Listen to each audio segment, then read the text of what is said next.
अनेक लोक म्हणतात 3 वर्षात नाटक शिकून होतं. होय.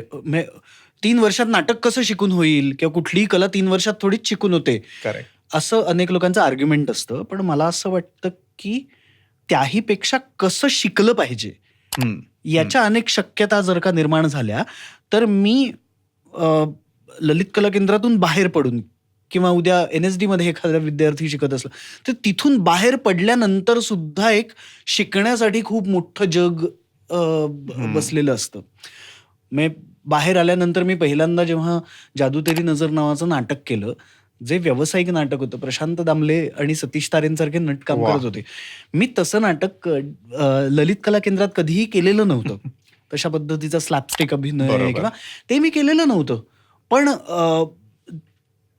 मला शिकायची इच्छा निर्माण झालेली असल्यामुळे मला असं वाटलं, की अरे हे छान आहे, हे नवीन आहे आणि हे मस्त आहे.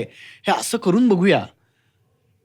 त्यामुळे त्यांना सतत ऑब्झर्व्ह करत बसणं आणि हे काय करतात आणि मेन म्हणजे ते जे काही करतात ते एन्जॉय करणं. बरोबर. मला ललित कला केंद्राने गोष्टी एन्जॉय करायलाही शिकवल्या. करेक्ट.